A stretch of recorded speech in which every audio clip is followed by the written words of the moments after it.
Hai guys, balik lagi sama aku JC di Behind the Bricks. Kali ini aku lagi ada di Naka Home oleh Dani Ensal. Nah, sebelum kita mulai house tour-nya, jangan lupa support kita dengan klik tombol subscribe di bawah ya. Yuk kita langsung ketemu arsiteknya aja. Halo, Mas. Boleh perkenalan diri, Mas? Halo, saya Salman. Saya dari Dani Ensal, arsitek dari Naka Home. Oke. Hari ini kita mau nanya-nanya soal Naka Home ini, mulai dari luas tanah dan luas bangunannya berapa nih, Mas? Kalau luas tanahnya sendiri itu dia 150 meter persegi.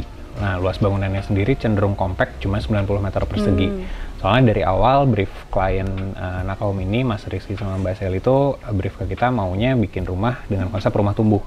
Jadi kita untuk di tahap 1 ini kita buat sekompak mungkin karena kita juga mau menekan budget seminimal mungkin gitu untuk di tahap 1 ini.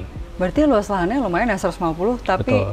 90 dua lantai, berarti masing-masing ya 45 mungkin? Kurang lebih begitu. Ya? Jadi footprintnya emang kita jaga sekecil mungkin sih, supaya nantinya pas di pembangunan tahap 2-nya ini kita nggak banyak ngerubah dari pembangunan tahap 1-nya ini, supaya balik lagi kita bisa nekan cost nantinya pas pembangunan tahap 2-nya. Nah, kalau untuk konsep fasadnya apa nih, Mas? Oke, mungkin balik lagi tadi nyambung sedikit sama konsep konsep si bangunannya. Selain kita bikin yang sekompak mungkin, si bangunannya juga kita bikin sesederhana mungkin gitu. Jadi nggak secara masa tuh nggak rumit. Secara konsep dasar sebenarnya dia cuman box aja, box dengan luas kurang lebih 90 meter persegi.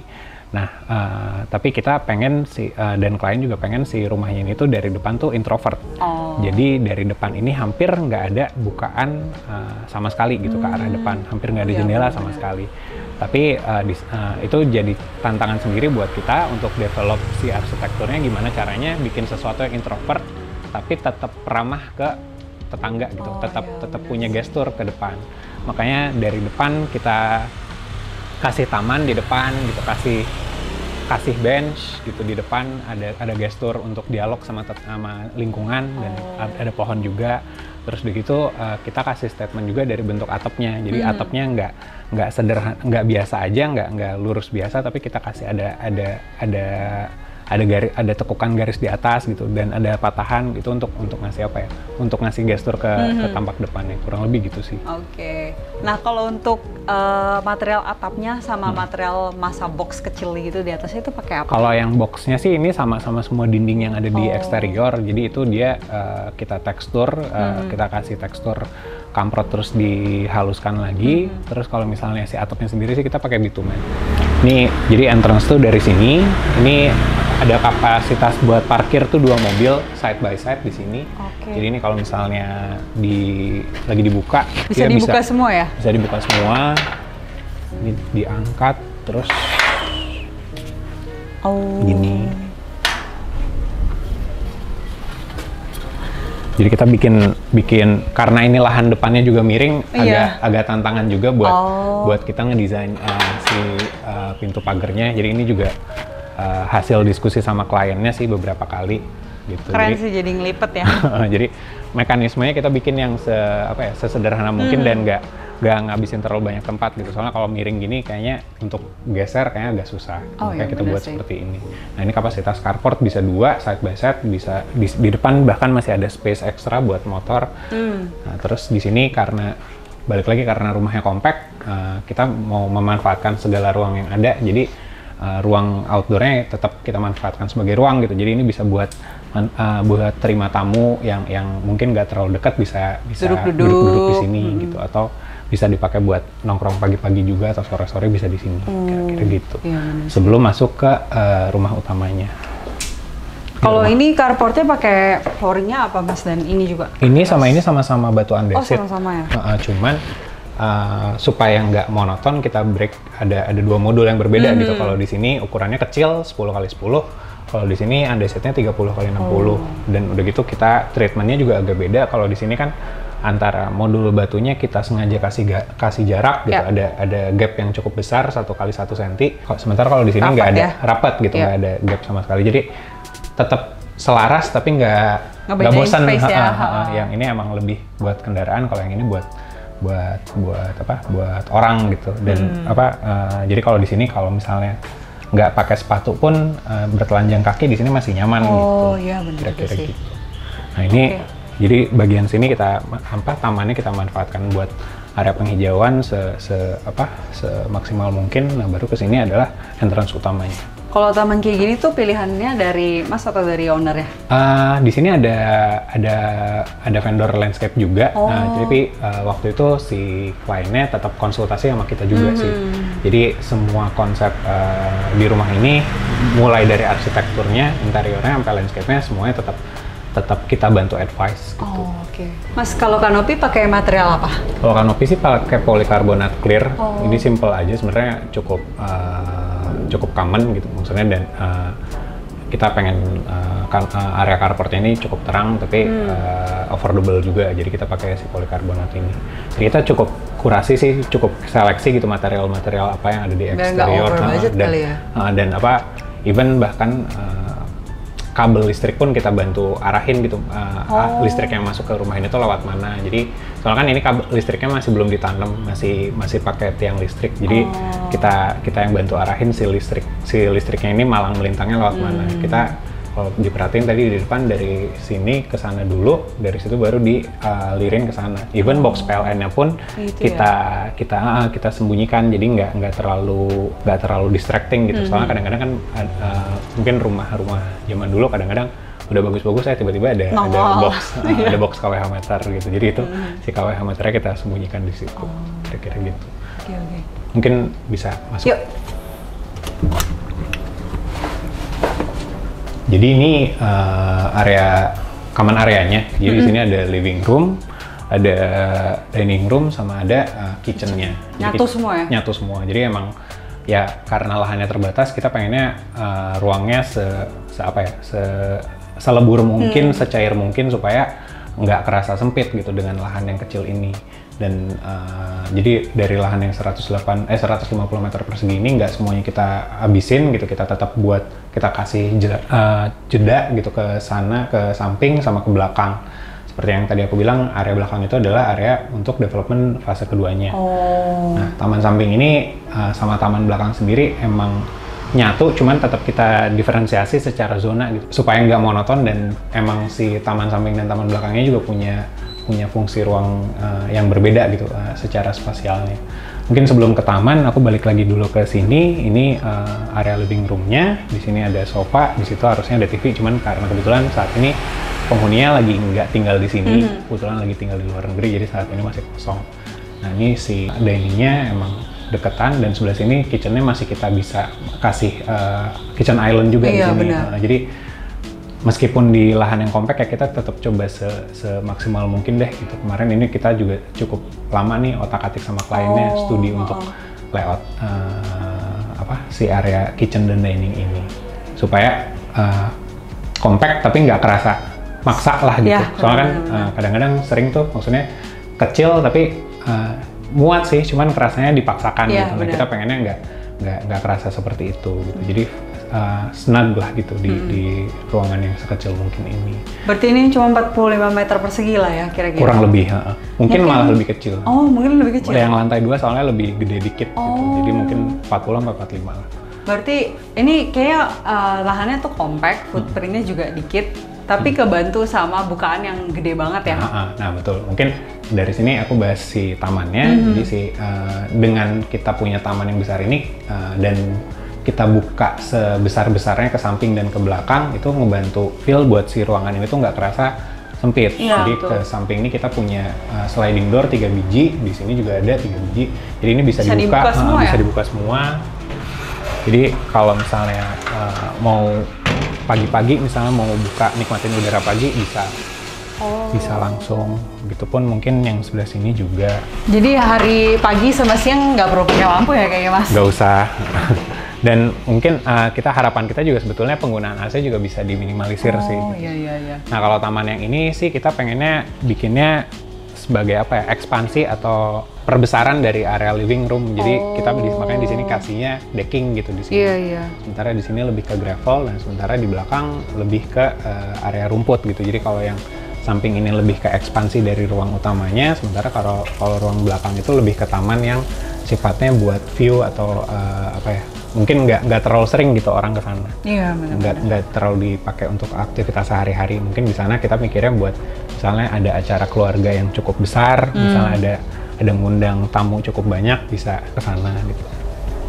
Dan di sini juga mungkin kalau diperhatiin di belakang situ kita taruh area service. Jadi area cuci jemur itu kita taruh di belakang dan kita cover oleh roster, jadi nggak terlalu mengganggu. Nah ini juga kemarin sempat ada perubahan sih, ada adjustment waktu di lapangan sama kliennya. Jadi asalnya sebenarnya desain kita itu memanjang tuh di sana, cuman kita relayout jadinya waktu itu discuss sama kliennya jadinya di situ supaya dari dalam tuh view-nya kalau ke sana nggak begitu melihat si rosternya ya, si jemurannya. Jadi nah terus di belakang itu si tamannya hijaunya kita bikin sloping naik ke atas supaya ngasih efek si tamannya ini lebih luas daripada yang aktualnya, kira-kira gitu.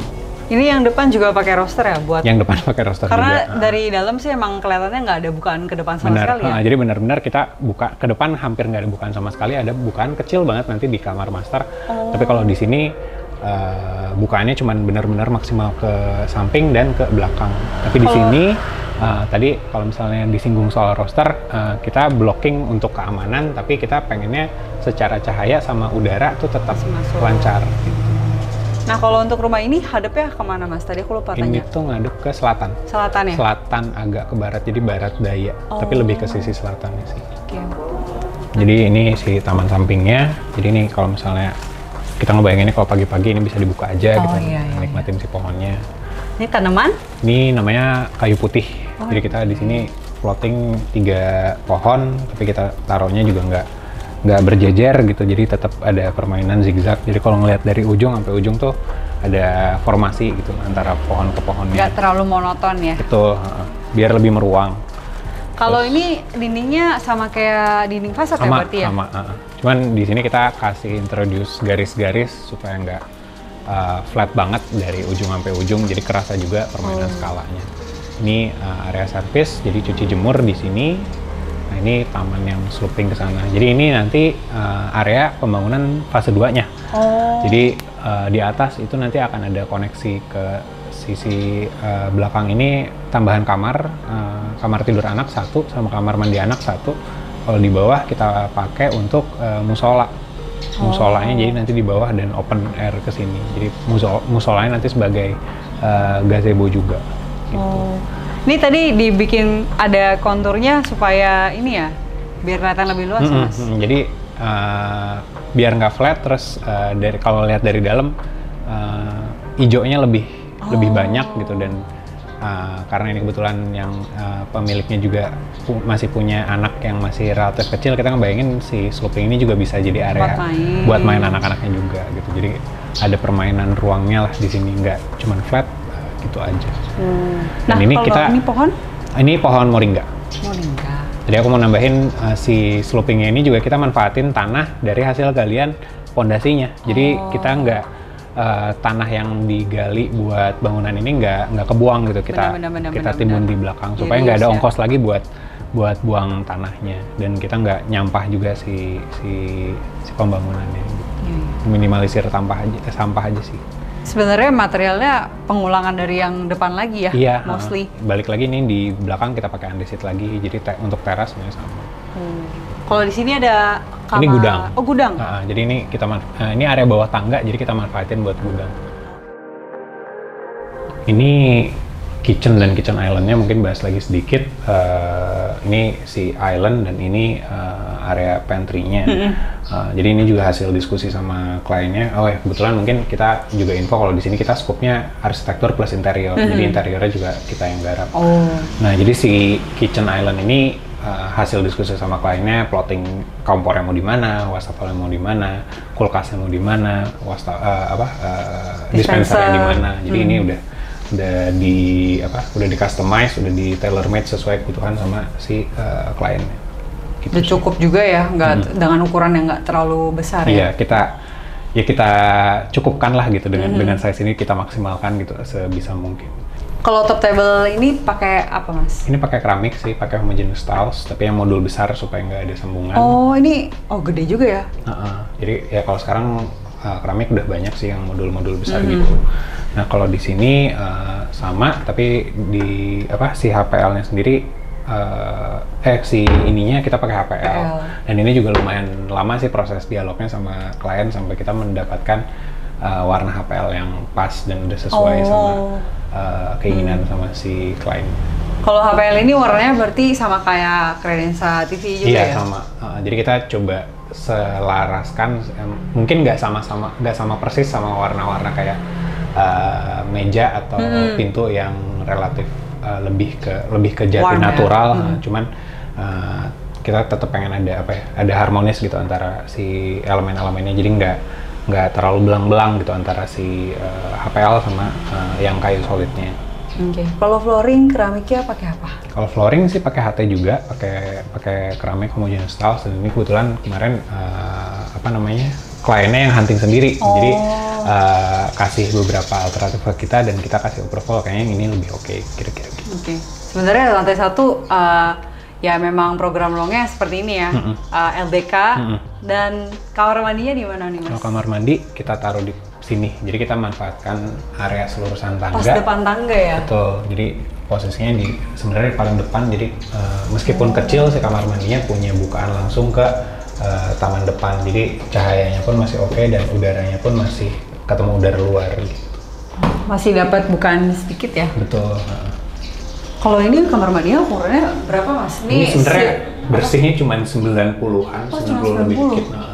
Tapi ya kita maksimalkan karena dan kita emang sengaja kasih kamar mandi area shower gitu di sini karena rencananya kemungkinan ke depan kalau misalnya ada kamar tidur tamu bisa mandi di sini gitu, nggak naik-naik ke atas. Oh iya sih. 90 kali berapa Mas? Panjangnya kurang lebih 3 meter kurang lah. 3 meter kurang lebih 2,4 2,7 gitu kalau nggak salah gitu. Jadi ini showernya, ini klosetnya, ini wastafelnya. Cukup ya ternyata lebar 90 untuk kamar mandi. Kalau dilihat di Jepang banyak yang jauh lebih ekstrim sih. Oh iya, kalau di Jepang nggak bisa dibandingin sih ya. Nah ini kalau pintu sama kayak pintu utama juga ya? Iya. Pakai material apa? Ini kita pakai veneer kayu jati. Jadi multiplex, terus di depannya kita kasih tempelan veneer, tapi veneernya kita acak gitu supaya terkesannya lebih natural. Oh iya, benar. Jadi antara modul yang ini sama modul yang ini tuh sebenarnya sengaja nggak diketemuin gitu supaya mau lebih kerasa acak-acakan. Oke. Kita naik ke atas. Boleh.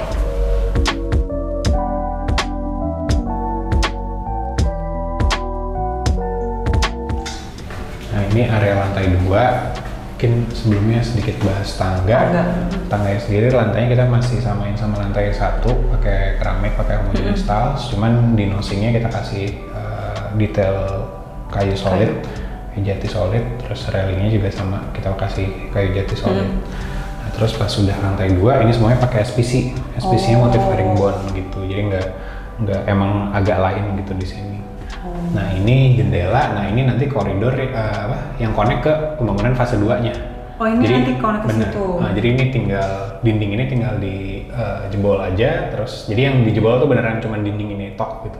Bahkan yang lain nggak ada.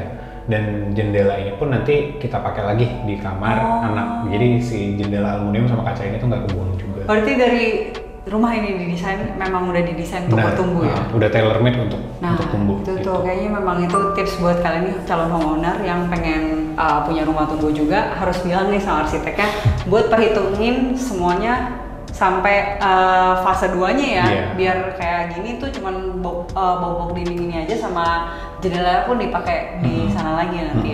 Biar nggak banyak waste sih, dan soalnya kan lumayan sayang material, waktu, tenaga juga. Kalau misalnya bisa kita minimalisir, kenapa enggak? Betul. Mulai dari hal-hal yang sesederhana itu sih gitu. Nah, terus ini area koridor untuk ke lantai 2, jadi emang kecil si koridor ini. Soalnya kan koridor hanya untuk sirkulasi aja, jadi kita pengennya lahan 90 meter persegi ini lebih banyak dimaksimalkan untuk ruang-ruangnya, jadi koridornya sedikit aja. Ini sebelah sini adalah kamar anak. Kamar anaknya ukurannya kurang lebih 3 kali 3,6 kalau nggak salah. Nah ini masih punya bukaan langsung ke taman samping. Ini karena penghuninya belum tinggal sepenuhnya, jadi belum keisi penuh. Harusnya nanti di sini ada ada meja. Di sini ada wardrobe gitu. Oke. Mungkin nggak terlalu banyak yang bisa aku ceritain di ruang kamar tidur anak ini. Berarti garden yang samping itu nggak akan diapa-apain? Maksudnya memang sampai fase 2 pun seperti sampai fase 2 pun begitu. Dan even taman belakang pun yang dipakai pun paling 30-40%-nya. Jadi kita tetap pengen konsep rumah di tengah tamannya tetap nggak berubah gitu meskipun nanti pas di fase 2 gitu. Oke. Ini kita ke kamar tidur utama. Ini kamar tidur utamanya.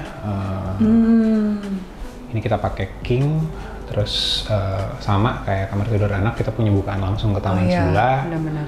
Terus di sini TV-nya di sini nanti, terus itu area rias. Dan ini walk-in closet-nya. Jadi jendela yang ke depan tadi benar-benar cuma ini aja. Aku kira tuh jendela yang dimaksud tadi segede itu gitu, tapi tahunya cuma segini dan cuman cahaya aja ya. Satu-satunya bukaan yang ke depan pokoknya ini. Kenapa kita pengen ngejar se-introvert mungkin? Soalnya si rumah ini kalau diperhatiin tadi kan deket banget sama pos satpam kan. Oh iya benar. Jadi jalan depan ini emang jalan yang dilalui oleh orang. Jadi high traffic gitu. Jadi kita pengennya ke depan ya cukup private lah gitu. Jadi bukaan tuh semaksimal mungkin aja ke samping dan ke belakang. Gitu. Ini ukurannya berapa? Sebesar mungkin. Ini kurang lebih 2 meter. Ke sini dari 2 meter, dari sini ke situ tuh 3 ya? 5 lah, dari sini ke sini tuh kurang lebih 5 deh. 5 meter, dari sini ke sininya kurang lebih 3 meter sampai sini. Tapi ini masih ada space lagi ke sana. Ini materialnya tetap sama persis ya, kayak di bawah juga, HPL-nya juga pedenya sama. Flooring juga flooring lantai 2, berarti pakai SPC sama ini semua, ya? Supaya kerasanya ruang di lantai 2 ini emang lebih seamless gitu. Jadi kalau misalnya pintunya lagi kebuka, antara ruang ini sama ruang luarnya nggak terasa sempit gitu. Emang satu zona gitu.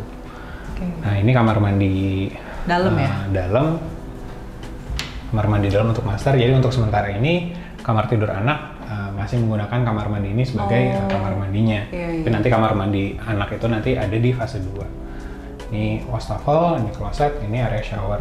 Area showernya kita pakai partisi kaca yang emang dekoratif gitu, pakai yang ada garis-garisnya si kacanya.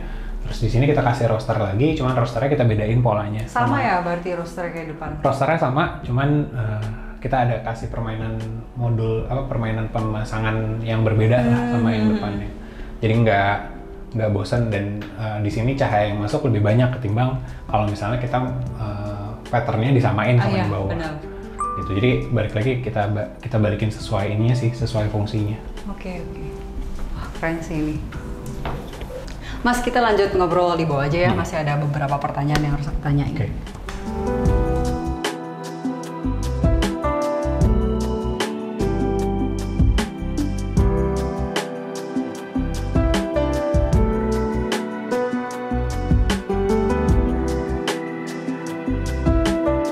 Oke Mas, untuk durasi desain dan durasi konstruksinya berapa lama nih?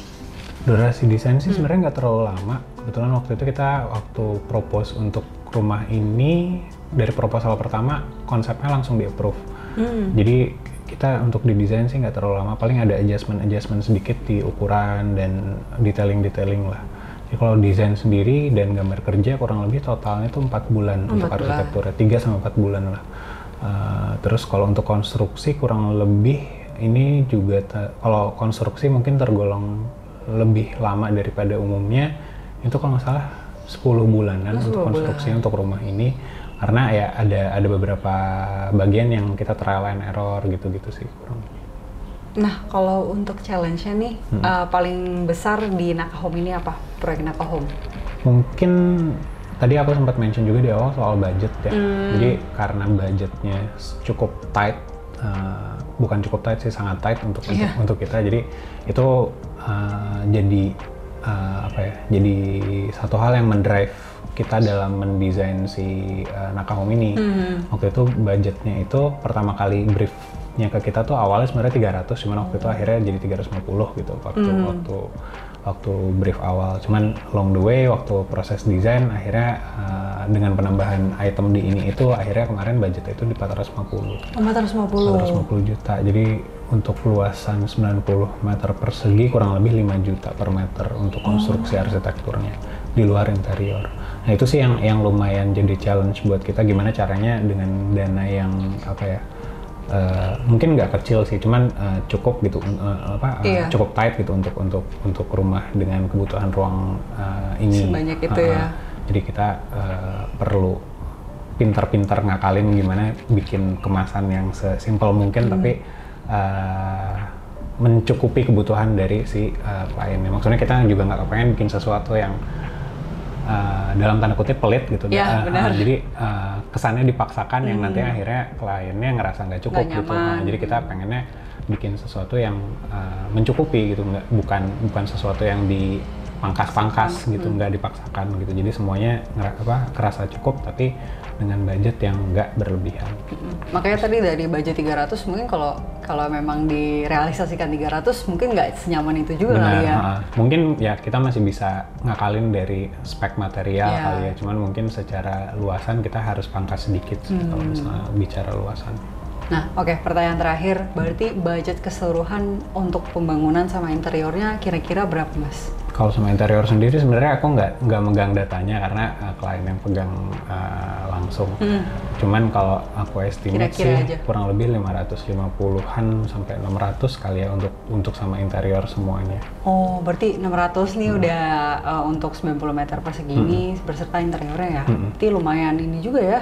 Lumayan sih. Worth it lah ya, kita bisa bilang. Nah, oke, kalau gitu teman-teman mungkin segitu aja house tour-nya. Kalian yang pengen tahu lebih lagi tentang Naka Home bisa komen di bawah, tanya aja. Dan bagi kalian yang penasaran sama proyek Dani Ensal lainnya bisa dicek di mana, Mas? Bisa, mungkin yang paling accessible bisa dilihat di Instagram. Kalau dilihat di Instagram @danisal, DHANIESHL.